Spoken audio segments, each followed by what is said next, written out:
महज 1 साल का बच्चा बोलने लगा और कुछ ऐसा वैसा नहीं बोला।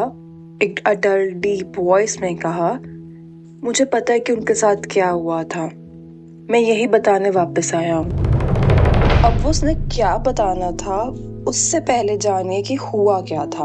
अब सोचो आप पार्टी करने जा रहे हो अपने फ्रेंड्स के साथ और वहां पे आपको कुछ मुलाकात जिंदा इंसान से नहीं बल्कि कुछ आत्माएं प्रेत से हो रही हो और वो आपसे जुड़ जाए। जी हाँ, ये कहानी है बिहार के एक उत्तर क्षेत्र के छोटे से गांव की और उस गांव के 4 जिगरी यारों की, मुन्ना, राजू, बिरजू और चंदन। ये चारों फ्रेंड्स बहुत टाइम के बाद मिल रहे थे क्योंकि सब अपनी अपनी लाइफ में बिजी थे। मुन्ना एक छोटी सी फैक्ट्री में काम करता था। राजू पंजाब को माइग्रेट हो गया था और वहां पे एक बहुत बड़े इंसान के लिए काम करता था। और बिरजू साइकिल रिपेयर शॉप चलाता था, लेकिन चंदन वो सिविल सर्विसेज की तैयारी कर रहा था। राजू पंजाब से वापस आया था कुछ टाइम के लिए एज इफ ऑन हॉलीडेज। तो जब वो आए तो एक शाम चारों दोस्त मिलते हैं और प्लान करते हैं कि यार वीकेंड पे ना चिल करेंगे, थोड़ा खाएंगे पिएंगे मजे करेंगे। पर जो वीकेंड आ रहा था वहां पे गांव में पूजा हो रही थी और वो पूजा 3 दिन तक चल रही थी। वो हर साल होती है और उस टाइम पे पूरे गांव में कुछ भी नहीं बनता, ना नॉन वेज ना ड्रिंकिंग, कुछ भी नहीं। तो वो 3 दोस्त मुन्ना, राजू और बिरजू कहते हैं कि यार अगले हफ्ते नेक्स्ट वीकेंड रख लेते हैं। लेकिन तभी चंदन बोला, यार मुझसे नहीं हो रहा है, मेरा दिमाग फट रहा है, मैं पढ़ पढ़ के बुक्स देख देख के एकदम पगला गया हूँ, मुझे थोड़ी रिलैक्स होना है, प्लीज नेक्स्ट वीकेंड बहुत आगे हो जाएगा, मुझे अभी ब्रेक चाहिए। अगले महीने वैसे भी मेरा बहुत एग्जाम है और मैं दिन फिर मिल नहीं पाऊंगा और इसी वीकेंड चलना पड़ेगा, प्लीज प्लीज। क्यों ना हम ऐसा करते हैं कि यहाँ से 2 घंटे की दूरी पर एक वो टिला है ना, पहाड़ी का छोटा सा, जहाँ पे लोग आते जाते नहीं, वहां पे चलते हैं वीकेंड पे। रात को निकलेंगे ये 7 बजे तक और 12 बजे तक वापस वहां से निकल आएंगे। एटलीस्ट हम मजा तो करेंगे। पर वो पहाड़ी का नाम सुनते ही ना वो तीनों दोस्त शॉक हो जाते हैं। कहते हैं, यार तुझे पता तो है वहां पे कोई नहीं जाता, ऐसी स्टोरी सुनी है कि यार कोई जाता है वहां से वापस नहीं आया, हम लोग रात के टाइम पे वहां जाएंगे। ऐसा करते हैं, छोड़ अगले वीकेंड रख लेते हैं या वीकडे में रख लेते हैं। लेकिन चंदन बहुत फ्रस्ट्रेटेड था। उसने उन तीनों को पर्सुएड कर करके कहा कि यार नहीं, इसी वीकेंड चलता है। वैसे भी वो सब तो एक ऐसी कहानी है, लगता है वहां पे किसी का खजाना गड़ा होगा, इसलिए वो स्टोरी बना दी ताकि लोग दूर रहे। और वैसे भी हम लोग 4 दोस्त हैं, क्या ही हो जाएगा, चल चलते हैं। और वहां से जब वापस आएंगे ना तो सबको बताएंगे कि कुछ भी नहीं है। फिर बाकी तीनों दोस्त भी मान जाते हैं, उनको लग रहा होता है पेपर है इसका, चल चलते हैं। फिर जब वीकेंड आया तो चारों दोस्त 2 बाइक्स लेकर चले गए पहाड़ी की तरफ। वहां तकरीबन 9 बजे पहुंचे और वहां पहुंचकर उन्होंने चिकन बनाया, दारू पी और एक लोकल नशा भी किया, बहुत मस्ती की। फिर जब रात के तकरीबन 12 बज रहे थे तो वो डिसाइड करते हैं कि चल वापस चलते हैं, 2 बजे तक पहुंचेंगे, बहुत लेट हो जाएगा इसके बाद। लेकिन तभी उन्हें कुछ आवाजें से आने लगी, थोड़ी दूर से थी। उनको आवाजें ढोल की से ठप ठप, और कोई कुछ गा रहा था। वो लोकल डायलेक्ट में ही कुछ गा रहा था पर उन्हें समझ नहीं आया।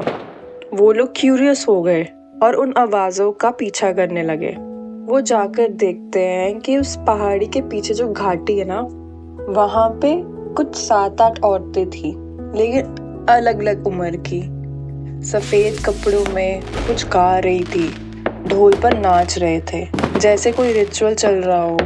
दूर से देखो तो ऐसा लग रहा था कि औरतें थी, पर उनकी वाइब्स ऐसे आ रही थी कि वो इंसान नहीं है। इनफैक्ट जो उनकी आंखें थी वो ऐसा लग रहा था काली है, बिल्कुल काली, जैसे कोई खड्डे हो। बाकी तीनों दोस्तों को तो समझ आ गया था कि ये इंसान नहीं है, कुछ और ही देख रहे हैं हम। लेकिन चंदन बहुत नशे में था और वो ऐसे बोलता है, मतलब ज्यादा चिल्लाकर नहीं, पर अगर जो पास में खड़ा हो तो उससे सुन जाएगा। और वो बोलता है कि अरे यार तुम लोग क्या कर रहे हो, करना है मजा तो मेरे साथ आओ, मैं तुम्हें अच्छे से मजे करवाऊंगा। ठीक है, तीनों दोस्तों ने उसे खींचा। अभी मुन्ना इशारे कर रहा था कि चुपचाप निकलते हैं यहाँ से, पर जब चंदन ने बोला तो उसको वो घसीटते हुए अपने साथ ले गए। पर वहां पे एक औरत या कुछ और होगी, उसने वो चंदन के वर्ड सुन लिए थे कि आ तेरे को मैं मजे करवाऊंगा, और उसने चंदन को देख भी लिया।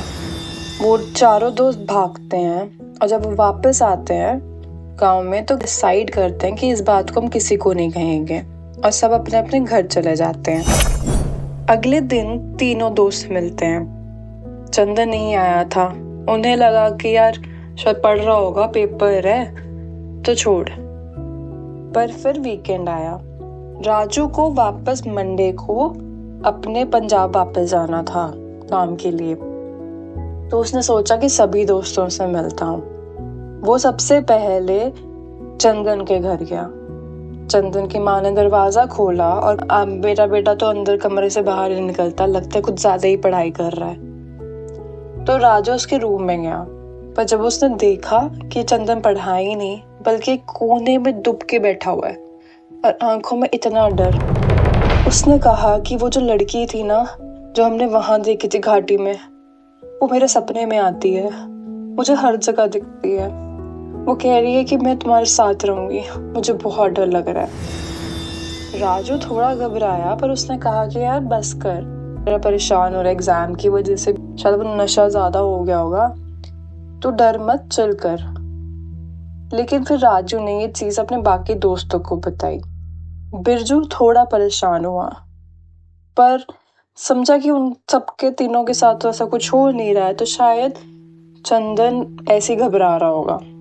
राजू वापस चला गया पंजाब और चंदन एक रात बिरजू और मुन्ना से मिलने आया और वो बहुत खुश था, मतलब बहुत ही ज्यादा खुश। हाँ, वो थोड़ा सा पतला लग रहा था और उसने कहा यार मैं तो बिल्कुल ठीक हूँ, अब बहुत अच्छे से पढ़ता हूँ। ये सुनकर दोनों दोस्त खुश हुए और उन्होंने राजू को भी बताया कि तू टेंशन मत ले, सब ठीक है यहाँ। फिर 1 महीना निकल जाता है, उसका एग्जाम आता है। जब एग्जाम का टाइम खत्म हो जाता है तो मुन्ना और बिरजू ने सोचा कि चलो हम मिलते हैं चंदन से, पूछते हैं कैसा रहा। और जब वो गए उन्होंने पूछा भाई कैसा था एग्जाम। पहले तो चंदन बहुत ही वीक लग रहा था, मतलब बहुत ज्यादा, उन्हें लगा स्ट्रेस की वजह से हो रहा होगा। और जब उन्होंने पूछा कि कैसा हुआ एग्जाम तो कहता यार मैं देने ही नहीं गया। मतलब क्या ही मतलब था, मुझे ऐसा लग रहा था कि बहुत दूर है, इतनी दूर में कैसे जाऊंगा, थोड़ा सा बीमार भी लग रहा था। मतलब ये सुनकर दोनों दोस्त बहुत परेशान हो गए, क्योंकि चंदन के लिए ये एग्जाम उसकी लाइफ थी, उसने इतने साल इसके लिए मेहनत की थी और वो एग्जाम देने नहीं गया। और दुखी होने के बजाय वो बहुत खुश था। अब उन्हें लगा कि कुछ तो गड़बड़ है। उन्होंने उसकी शक्ल देखी, हालत देखी, शक्ल के नीचे खड्डे पड़े हुए थे, स्किन तो जैसे पपड़ी जैसे उतर रही थी और वो बहुत वीक हो रहा था। बिरजू ने पूछा कि भाई तू ठीक है, तूने ऐसा क्यों किया। वो कहता यार मेरा मन ही नहीं था, और हाँ मैं बहुत खुश हूँ। वो एक्चुअली क्या है ना, वो जो लड़की है ना वो मेरे सपने में आती है और हम दोनों, मतलब समझ रहे हो ना, हम लोग वो सब कर लेते हैं और वो मेरे से बहुत खुश है और मैं भी बहुत खुश हूँ, वो बहुत प्यार करती है। ये सुनते बिरजू और मुन्ना एकदम परेशान हो जाते हैं। वो कहते हैं यार अगर कुछ हुआ है तो चल हम किसी बाबा के पास चलते हैं, देख ऐसे थोड़ी ना होता है, वो तो इंसान है भी नहीं कि वो तो शायद कोई चुड़ैल हो गया, कुछ होगी। ये सुनते ही ना चंदन एकदम भड़क जाता है, कहता है उसे कुछ मत बोलना, वो मेरे लिए सब कुछ है। हाँ फिर क्या हुआ, वो इंसानी रूप में नहीं है पर वो है और हम बहुत खुश हूँ। लाख समझाने पे भी चंदन नहीं समझता, वो बाबा के पास नहीं जाता और बस उनसे दूरी बना लेता है। उन दोनों दोस्तों ने ये बात राजू को बताई तो राजू ने भी यही कहा जो बिरजू ने कहा था कि उनको बाबा के पास लेके जाओ उसको, पर वो टस से मस ना हुआ। दिन बीतते गए और ऐसे 3 महीने निकल गए। फिर एक दिन खबर आती है कि चंदन बहुत बीमार है, बेड से उतर ही नहीं पा रहा, आखिरी सांसें ले रहा है। ये सुनते ही बिरजू और मुन्ना भागते हुए उसके पास गए। अब उसकी आंखों में डर था। चंदन उन दोनों दोस्तों को देखकर ही कहता है, मैं तुम्हें ही ढूंढ रहा था, मेरे से बहुत बड़ी गलती हुई, मुझे वो सब नहीं कहना चाहिए था और ये मुझे अपने पास बुला रही है। देखो मेरा मरना तो तय है।